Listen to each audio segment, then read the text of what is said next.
Taste the Daily. Cuddalore மாவட்டம் புவனகிரி அருகே விறகு ஏற்றிச் சென்ற டிராக்டர் மீது பின்னால் வந்த தனியார் பேருந்து மோதிய கொடூர விபத்தில் 5 வயது பெண் குழந்தை பரிதாபமாக உயிரிழந்தது.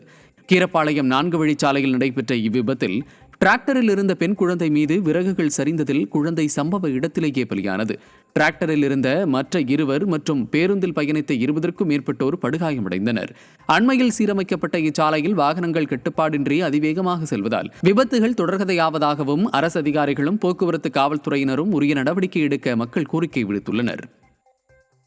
சேலம் கோட்டை பகுதியில் 21 மாத கால நிலுவைத் தொகையை வழங்க வேண்டும் என்பன உள்ளிட்ட பல்வேறு கோரிக்கைகளை வலியுறுத்தி இரவு முழுவதும் அரசு ஊழியர்கள் தர்ணா போராட்டத்தில் ஈடுபட்டனர். புதிய ஓய்வூதிய திட்டத்தை கைவிட்டு பழைய ஓய்வூதிய திட்டத்தை நடைமுறைப்படுத்த வேண்டும், அரசு துறையில் காலியாக இருக்கின்ற பணியிடங்களை காலமுறை ஊதியத்தில் நிரப்பிட வேண்டும் என்பன உள்ளிட்ட 10 அம்ச கோரிக்கைகளை வலியுறுத்தி தமிழ்நாடு அரசு ஊழியர் சங்கம் சார்பில் 24 மணி நேரம் தர்ணா போராட்டம் நடைபெற்றது. மேலும் திறனற்ற திமுக முதல்வர் ஸ்டாலின் தேர்தல் வாக்குறுதிகளை நிறைவேற்றிட வேண்டும் எனவும் அரசு ஊழியர்கள் வலியுறுத்தியுள்ளனர். அரசு ஆசிரியர்களும் 2020 தேர்தலிலே அவருடைய வாக்குறுதியை நம்பி அந்த தேர்தலிலே நாங்கள் வாக்களித்தோம். அவர்களும் முதலமைச்சர் அவர்களும் எங்களுடைய மாநாடுகளிலே பங்கேற்று அதெல்லாம் செய்து தருவேன், படிப்படியாக நிறைவேற்றி தருவேன் என்று சொன்னார்கள். ஆனால் இன்றைக்கு முற்றிலுமாக அரசு ஊழியர்களும் ஆசிரியர்களும் தமிழகத்தில் கைவிடப்பட்ட நிலை. இப்போ பழைய கோரிக்கைகள் நிலுவையாக இருக்கக்கூடிய நிலையில இருக்கக்கூடிய கருணை அடிப்படை பணி நியமனங்களையும் அந்த ஏற்பாடை இன்றைக்கு பறிச்சிருச்சு அரசாங்கம்.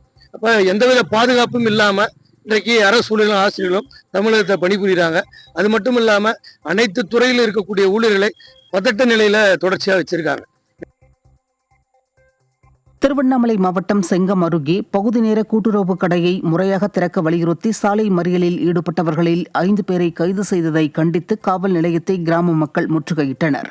கடலாரி கிராமத்தில் உள்ள கூட்டுறவு கடை பிரிக்கப்பட்டு மாம்பாக்கம் கிராமத்தில் பகுதி நேர கூட்டுறவு கடை திறக்கப்பட்டது. இந்த நிலையில் கூட்டுறவு கடையை திமுக பிரமுகர் ஒருவர் அருகே உள்ள புதுப்பேட்டை கிராமத்திற்கு மாற்ற திட்டமிட்டதற்கு எதிர்ப்பு தெரிவித்து அப்பகுதி மக்கள் சாலை மறியலில் ஈடுபட்டனர். இதையடுத்து போராட்டத்தில் ஈடுபட்டவர்களில் 5 பேரை மட்டும் போலீசார் கைது செய்ததால் கிராம மக்கள் கடலாடி காவல் நிலையத்தை முற்றுகையிட்டு போராட்டத்தில் ஈடுபட்டனர்.